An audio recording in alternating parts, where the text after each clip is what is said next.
Hello friends, welcome back to my YouTube channel English with Tomboy. Today we are going to do writing task 2 and its topic is government should establish free libraries in each town. ਕਹਿੰਦੇ ਕਿ government ਨੂੰ ਕੀ ਕਰਨਾ ਚਾਹੀਦਾ, ਹਰ ਇੱਕ town ਦੇ ਵਿੱਚ free libraries ਨੂੰ establish ਕਰਨਾ ਚਾਹੀਦਾ, ਬਣਾਉਣਾ ਚਾਹੀਦਾ ਹੈ। while others believe that it is a wastage of money. ਕਹਿੰਦੇ ਕੁਝ ਲੋਕ ਸੋਚਦੇ ਹੈਗੇ ਵੀ ਹੈ ਨਾ ਇਹ ਕੀ ਹੈ, ਇੱਕ ਵੇਸਟੇਜ ਆਫ ਮਨੀ ਹੈ। Since people can access the internet at home. ਕਹਿੰਦੇ ਟੂ ਅਬਟੇਨ ਇਨਫੋਰਮੇਸ਼ਨ। ਕਹਿੰਦੇ ਕਿਉਂਕਿ ਅੱਜ ਕੱਲ੍ਹ ਜਿਹੜੇ ਲੋਕ ਹੈਗੇ ਉਹ ਇੰਟਰਨੈਟ ਨੂੰ ਐਕਸੈਸ ਕਰ ਸਕਦੇ ਆ ਇਨਫੋਰਮੇਸ਼ਨ ਗੇਨ ਕਰਨ ਦੇ ਲਈ, ਕਿਸੇ ਵੀ ਟੋਪਿਕ ਨਾਲ ਰਿਲੇਟਡ ਜਾਣਕਾਰੀ ਲੈਣ ਲਈ। ਆਪਾਂ ਬਹੁਤ ਵਿਊਜ਼ ਡਿਸਕਸ ਕਰਨੇ ਆ ਅਤੇ ਆਪਣਾ ਓਪੀਨੀਅਨ ਦੇਣਾ। तो चलो friends, let's begin the task. At first we are going to do intro. Unequivocally means undoubtedly कि इस विच कोई डाउट नहीं, in the early days of millennium कि अज दे दिनां विच तुसीं इहनूं nowadays भी लिख सकदे हो।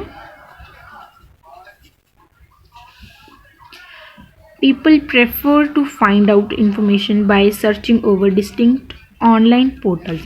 कहते अजकल के लोग तरजीह देंगे आ, प्रीफर करते हैं टू फाइंड आउट लभन की इनफॉर्मेशन लभन की कोशिश करते हैं by searching over different online portals. मतलब ऑनलाइन वैबसाइट्स वगैरह तो इनफॉर्मेशन लैन की जिहड़े पहल देंगे आ बाय डिंट ऑफ, जिस करके people ponder there is need not to situate और establish state run libraries.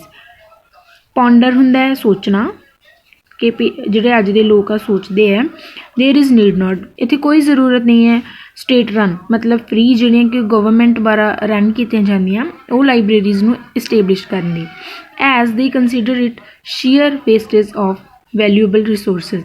Share हुंदे सरासर, क्योंकि वो सोचते हैं कि ये सरासर एक वेस्टेज है मनी दी या अपने प्रीशियस रिसोर्सिज दी। हाउएवर हालांकि other say that libraries are treasure of authentic information.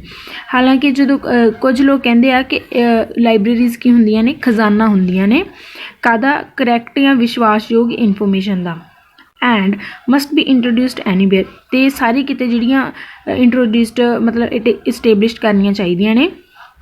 I will hash out both views, मैं अपने व्यूज़ हैश आउट करूँगी before embarking on my opinion. Embarking होन मतलब चानना पाउणा या पहुँचण तो पहला अपने ओपीनियन ते इन फोर्थ कमिंग पैराग्राफ, आने वाले पैराग्राफ दे विच। ता first BP two commences with starting connector.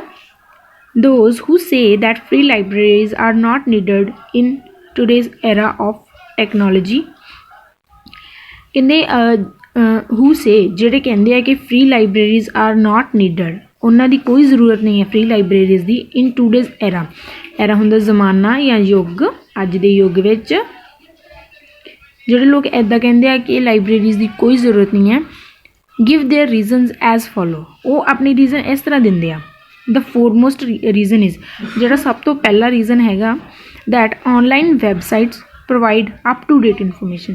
कहंदे जिहड़े ऑनलाइन वैबसाइट्स आ वो अप टू डेट लेटेस्ट जिहड़ी इनफॉर्मेशन दिंदे आ, as they make frequent amendments with the passage of time. कहंदे क्योंकि वो टाइम दे नाल नाल लगातार अमेंडमेंट्स या फिर चेंजिस करते रहंदे हैगे सिनारियो दे according, passage of the time दे पास हुंदे हुंदी। इफ इट इज़ रिक्वायर्ड, जे इन्हां दी ज़रूरत होवे। More so user can get in depth knowledge regarding different fields. कहते होर की मोर सो एक होर कनैक्टर है, यूजर्स जिहड़े इन्हां नूं यूज़ करते हैं वो की कर सकते हैं इन डैप्थ नॉलेज, मतलब वो डूंघाई विच जाके किसी भी डिफरेंट फील्ड दे रिगार्डिंग कोई भी नॉलेज लै सकते हैं just by the one click of mouse. कि वो माउस दे सिर्फ एक क्लिक नाल वो किया एक किसी भी टॉपिक नाल रिलेटेड वास्ट इनफॉर्मेशन जिहड़ी गेन कर सकते हैं इंटरनेट के तो विदिन फ्रैक्शन ऑफ सैकेंड्स भी तुसी यूज़ कर सकते हो, या फिर तुसी यूज़ कर सकते हो इन अ ब्लिंक ऑफ एन आई, मतलब एक पलक झपकदे आ, मतलब सैकेंडां दे विच तुसी जिहड़ी ਹਿਊਜ ਇਨਫੋਰਮੇਸ਼ਨ ਗੇਨ ਕਰ ਸਕਦੇ ਹੋ ਇੰਟਰਨੈਟ ਦੇ ਉੱਤੇ। ਅਪਾਰਟ ਫਰੋਮ ਦਿਸ, ਇਸ ਤੋਂ ਪਾਸੇ the internet provide complete multimedia experiences which assist readers to understand the given topic. ਕਹਿੰਦੇ ਹੋਰ ਕੀ ਹੈ, ਇੰਟਰਨੈਟ ਕੀ ਕਰਦਾ ਹੈਗਾ, ਜਿਹੜੇ ਮਲਟੀਮੀਡੀਆ ਐਕਸਪੀਰੀਅੰਸ ਆਪਾਂ ਨੂੰ ਦਿੰਦਾ ਹੈਗਾ ਗਾ ਵਿਚ ਅਸਿਸਟ, ਜਿਹੜਾ ਕਿ ਹੈਲਪ ਕਰਦਾ ਹੈ ਰੀਡਰਸ ਨੂੰ to understand the given topic, ਕਿਸੇ ਵੀ ਟੋਪਿਕ ਨੂੰ ਅੰਡਰਸਟੈਂਡ ਸਮਝਣ ਦੇ ਲਈ ਡਿਟੇਲ ਦੇ ਵਿੱਚ, ਬਾਈ ਵੀਡੀਓ ਐਂਡ ਆਡੀਓ ਡਿਸਕ੍ਰਿਪਸ਼ਨ, ਜਿਹਦੇ ਵਿੱਚ ਕਿ ਉਹ ਵੀਡੀਓ ਵੀ ਸੁਣ ਸਕਦੇ ਦੇਖ ਸਕਦੇ ਆ ਅਤੇ ਆਡੀਓ ਵੀ ਸੁਣ ਸਕਦੇ ਆ। ਵਾਈਲ ਸੱਚ ways are not available in traditional way of reading. ਕਹਿੰਦੇ ਜਦੋਂ ਕਿ ਇਹ ਜਿਹੜੇ ਵੇਜ਼ ਆ ਵੀਡੀਓ ਅਤੇ ਆਡੀਓ ਦੇ, ਉਹ ਟ੍ਰੈਡੀਸ਼ਨਲ ਵੇ ਮਤਲਬ ਪੁਰਾਣੇ ਵੇਜ਼ ਦੇ ਜਿਹੜੇ ਰੀਡਿੰਗ ਦੇ ਸੀ ਉਹਨਾਂ ਵਿੱਚ ਅਵੇਲੇਬਲ ਨਹੀਂ ਹੁੰਦੇ ਗੇ, ਫੋਰ ਐਗਜ਼ਾਮਪਲ ਲਾਇਬ੍ਰੇਰੀਜ਼ ਦੇ ਵਿੱਚ। Additionally populace do not have a need to carry book with themselves. Additionally connector, ਕਹਿੰਦੇ ਲੋਕਾਂ ਨੂੰ, ਪੋਪੂਲੇਸ ਪੀਪਲ ਦਾ ਸਿਨੋਨਮ ਹੈ ਡੂ ਨਾਟ ਹੈਵ, ਉਹਨਾਂ ਨੂੰ ਕੋਈ ਜ਼ਰੂਰਤ ਨਹੀਂ ਹੈ ਬੁੱਕ ਨੂੰ ਕੈਰੀ ਕਰਨ ਦੀ ਆਪਣੇ ਨਾਲ ਵਾਈਲ ਟਰੈਵਲਿੰਗ, ਜਦੋਂ ਵੀ ਕਿਤੇ ਉਹ ਟਰੈਵਲ ਕਰਦੇ ਆ। As they can read it from phone, ਕਿਉਂਕਿ ਉਹ ਕੋਈ ਵੀ ਨੌਲੇਜ ਹੈ ਜਿਹੜੀ ਫੋਨ ਤੋਂ ਗੇਨ ਕਰ ਸਕਦੇ ਆ ਐਨੀਵੇਅਰ ਐਂਡ ਐਨੀ ਟਾਈਮ। ਇੱਥੇ ਐਨੀ ਟਾਈਮ ਆਏਗਾ ਕਿ ਉਹ ਫੋਨ ਤੋਂ ਕਦੋਂ ਵੀ ਅਤੇ ਕਿਤੇ ਵੀ ਕੋਈ ਵੀ ਨੌਲੇਜ ਗੇਨ ਕਰ ਸਕਦੇ ਹੈਗੇ। It is time saving method too, ਕਹਿੰਦੇ ਇਹ ਕੀ ਆ, ਇੱਕ ਟਾਈਮ ਸੇਵਿੰਗ ਮੈਥਡ ਵੀ ਹੈਗਾ ਆ, ਕਿਉਂਕਿ ਲਾਇਬ੍ਰੇਰੀਜ਼ ਦੇ ਵਿੱਚ ਜਾਣਾ ਨਹੀਂ ਪੈਂਦਾ ਹੈਗਾ ਇਨਫੋਰਮੇਸ਼ਨ ਗੇਨ ਕਰਨ ਲਈ, ਹਮੇਸ਼ਾ ਪੋਕਟ ਵਿੱਚ ਫੋਨ ਹੁੰਦਾ ਤਾਂ ਕਦੋਂ ਵੀ ਆਪਾਂ ਇਨਫੋਰਮੇਸ਼ਨ ਗੇਨ ਕਰ ਸਕਦੇ ਹਾਂ ਕਿਸੇ ਵੀ ਟੋਪਿਕ ਨਾਲ ਰਿਲੇਟਡ। ਹੁਣ ਨੈਕਸਟ ਵੀਡੀਓ ਵਿੱਚ ਆਪਾਂ ਨੈਕਸਟ BP ਯਾਨੀ ਕਿ ਦੂਸਰਾ ਵਿਊ ਜਿਹੜਾ ਡਿਸਕਸ ਕਰਾਂਗੇ। ਹਾਊਐਵਰ, ਹਾਲਾਂਕਿ ਦੇਅਰ ਆਰ ਮੈਨੀ ਰੀਜ਼ਨਸ, ਇੱਥੇ ਬਹੁਤ ਸਾਰੇ ਕਾਰਨ ਹੈ that why some people reckon, ਕਿਉਂ ਸਮ ਪੀਪਲ, ਕੁਝ ਲੋਕ ਸੋਚਦੇ ਹੈ that libraries have paramount significant, libraries ਦੀ ਕੀ ਹੈ, ਬਹੁਤ ਜ਼ਿਆਦਾ ਮਹੱਤਤਾ ਹੈਗੀ, ਸਰਵੋਤਮ ਮਹੱਤਤਾ ਹੈ ਫॉर ਸੁਸਾਇਟੀ ਦੇ ਲਈ। ਐਜ਼ ਐਵਰੀਬਡੀ ਨੋਜ਼ ਵੈਲ, ਜਿਵੇਂ ਕਿ ਕਹਿੰਦੇ ਹਰ ਕੋਈ ਚੰਗੀ ਤਰ੍ਹਾਂ ਜਾਣਦਾ ਹੈ। ਦ ਮੈਜੋਰਿਟੀ ਆਫ ਸੀਨੀਅਰ ਸਿਟੀਜ਼ਨ ਆਪਾਂ ਓਲਡ ਪੀਪਲ ਦਾ ਸਿਨੋਨਮ ਯੂਜ਼ ਕੀਤਾ ਹੈ, ਆਰ ਨਾਟ ਟੈਕ ਸੇਵੀ ਜਾਂ ਫਿਰ ਟੈਕਨੋ ਸੇਵੀ ਵੀ ਤੁਸੀਂ ਕਹਿ ਸਕਦੇ ਹੋ। ਇਹ ਉਹ ਹੁੰਦੇ ਆ ਜਿਹੜੇ ਕਿ ਟੈਕਨੋਲੋਜੀਕਲ ਐਪਲਾਇੰਸਿਸ ਦੇ ਵਿੱਚ ਬਹੁਤ ਜ਼ਿਆਦਾ ਇੰਟਰਸਟ ਰੱਖਦੇ ਹੁੰਦੇ ਆ ਅਤੇ ਜਿਨ੍ਹਾਂ ਨੂੰ ਉਹਨਾਂ ਬਾਰੇ ਡੈਪਥ ਨੌਲੇਜ ਵੀ ਹੁੰਦੀ ਹੈ। ਪਰ ਆਪਣੇ ਓਲਡ ਪੀਪਲ ਟੈਕ ਸੇਵੀ ਨਹੀਂ ਹੁੰਦੇ, they are unable to operate electronic gadgets, ਕਹਿੰਦੇ ਉਹ ਅਨਏਬਲ ਹੁੰਦੇ ਆ electronic gadgets such as mobile phone or computer, ਇਹਨਾਂ ਸਾਰੀਆਂ ਚੀਜ਼ਾਂ ਨੂੰ ਚਲਾਉਣ ਜਾਂ ਆਪਰੇਟ ਕਰਨ ਦੇ ਵਿੱਚ। ਸੋ ਦੇ ਆਫਰ have to go for printed edition often, ਇਸ ਲਈ ਅਕਸਰ ਉਹਨਾਂ ਨੂੰ ਜਾਣਾ ਪੈਂਦਾ ਹੈ ਕਿੱਥੇ, ਪ੍ਰਿੰਟਡ ਐਡੀਸ਼ਨਸ, ਜਿਹੜੀਆਂ ਬੁੱਕਸ ਪ੍ਰਿੰਟਡ ਹੁੰਦੀਆਂ ਨੇ ਹਾਰਡ ਕਾਪੀਜ਼, ਉਹਨਾਂ ਲਈ ਵਿਚ is merely available in libraries, merely ਹੁੰਦਾ ਓਨਲੀ ਜਿਹੜੀਆਂ ਕਿ ਸਿਰਫ ਲਾਇਬ੍ਰੇਰੀਜ਼ ਦੇ ਵਿੱਚ ਹੀ ਅਵੇਲੇਬਲ ਹੁੰਦੀਆਂ ਨੇ। ਗਿਵਨ ਇੱਕ ਸਟਰਕਚਰ ਹੈ ਜਿਸ ਨੂੰ ਆਪਾਂ ਕਹਿ ਸਕਦੇ ਹਾਂ ਧਿਆਨ ਵਿੱਚ ਰੱਖਦੇ ਹੋਏ, ਗਿਵਨ ਦਿਸ ਫੈਕਟ, ਕਹਿੰਦੇ ਕਿਹੜੇ ਫੈਕਟ ਨੂੰ ਧਿਆਨ ਵਿੱਚ ਰੱਖਦੇ ਹੋਏ, ਫ੍ਰੀ ਲਾਇਬ੍ਰੇਰੀਜ਼ ਸ਼ੁੱਡ ਬੀ ਐਸਟੇਬਲਿਸ਼ਡ, ਇਸ ਲਈ ਇਸ ਫੈਕਟ ਨੂੰ ਧਿਆਨ ਵਿੱਚ ਰੱਖਦੇ ਹੋਏ ਜਿਹੜੀਆਂ ਫ੍ਰੀ ਲਾਇਬ੍ਰੇਰੀਜ਼ ਆ ਉਹ ਬਣਾਉਣੀਆਂ, ਕੰਸਟਰਕਟ ਕਰਨੀਆਂ ਚਾਹੀਦੀਆਂ ਨੇ।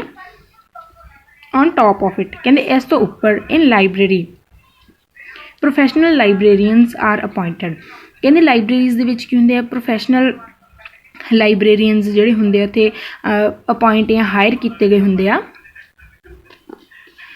who can guide the best material to read or to find out reliable resources for studying about any specific topic, ਜਿਹੜੇ ਕਿ ਕਿਸੇ ਪਰਸਨ ਨੂੰ ਗਾਈਡ ਕਰ ਸਕਦੇ ਆ ਕਿ ਉਹ ਜਿਸ ਟੌਪਿਕ ਬਾਰੇ ਜਾਣਕਾਰੀ ਲੈਣਾ ਚਾਹੁੰਦੇ ਆ ਉਸ ਦੇ ਲਈ ਕਿਹੜੀਆਂ ਰਿਲਾਇਬਲ ਬੁੱਕਸ ਨੇ ਜਾਂ ਫਿਰ ਕਿਹੜੇ ਸੋਰਸਿਸ ਆ ਜਿਹੜੇ ਤੁਹਾਨੂੰ ਉਸ ਟੌਪਿਕ ਲਈ ਨੌਲੇਜ ਲੈਣ ਲਈ ਹੈਲਪ ਕਰ ਸਕਦੇ ਆ। ਵੇਅਰ ਐਜ਼, ਜਦੋਂ ਕਿ ਔਨ ਇੰਟਰਨੈਟ ਵੈਬਸਾਈਟਸ, ਜਦੋਂ ਕਿ ਕਹਿੰਦੇ ਇੰਟਰਨੈਟ ਜਿਹੜੀਆਂ ਵੈਬਸਾਈਟਸ ਹੁੰਦੀਆਂ, any person can upload whatsoever he or she want without searching about the facts, ਕਹਿੰਦੇ ਜਦੋਂ ਕਿ ਇੰਟਰਨੈਟ ਦੇ ਉੱਤੇ ਕਈ ਵਾਰ ਗਲਤ ਇਨਫੋਰਮੇਸ਼ਨ ਵੀ ਹੋ ਸਕਦੀ ਹੈ, ਕੋਈ ਬਿਨਾਂ ਸੋਚੇ ਸਮਝੇ ਕੁਛ ਵੀ ਅਪਲੋਡ ਕਰ ਸਕਦਾ ਹੈ। Meanwhile internet is bombarded with false information, कहते इस करके जो क्योंकि जो नैटवर्क आ बंबार्डेड मतलब भरिया पिया कदे नाल फॉल्स गलत इन्फॉर्मेशन नाल विच मिसगाइड द रीडर्स मिसगाइड करता जोड़ा कि रीडर्स नूं कि सही इन्फॉर्मेशन नहीं दिंदा। फ्रेंड्स अज आप अपना ओपीनियन एक अलग डिफरेंट पैराग्राफ दे विच लिखांगे, इसलिए आ लाइन कनक्लूजन दी है ये आप बाद विच यूज़ करांगे। तो इत्थों आप अपना ओपीनियन वाला पैराग्राफ स्टार्ट करते हैं। इन माई परसपैक्टिव कहते मेरे विचारधारा के अनुसार सुपरमेसी की है गवर्नमेंट का सिनोनिम।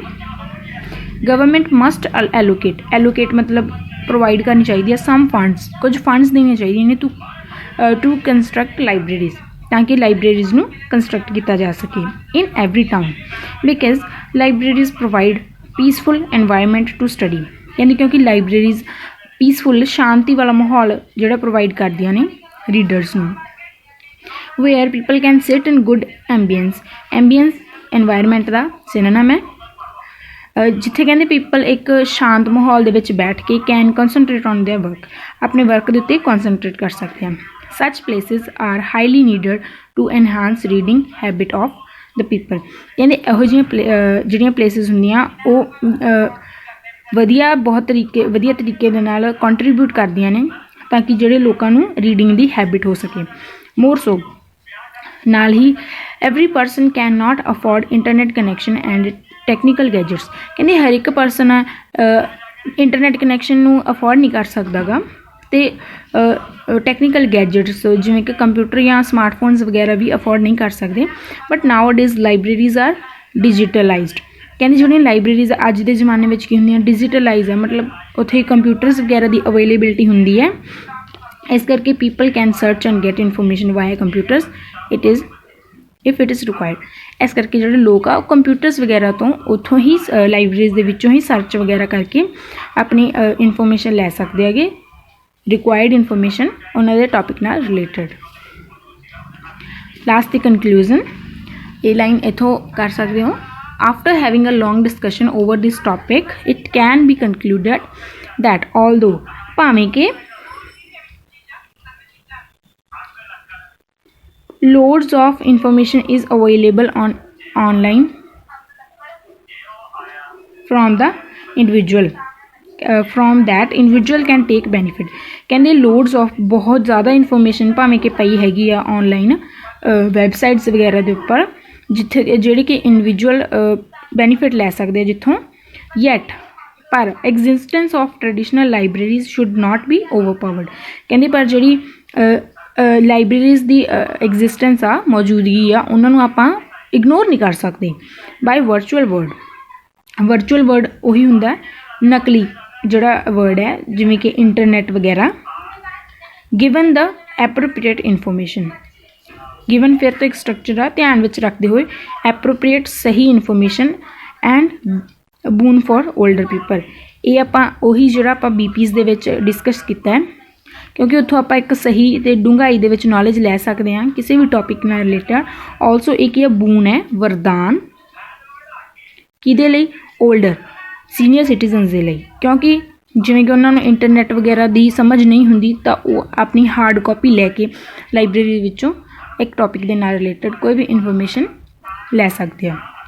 सो फ्रेंड्स ये सी अपना राइटिंग आइल्स राइटिंग टास्क 2 जो वधिया लगे तो वीडियो लाइक करो एंड इहो जिहियां होर इन्फॉर्मेटिव वीडियोज़ नूं गेन करने लई सबसक्राइब करो my channel and also if you want video in Hindi language then you can comment in the comment section. Thank you.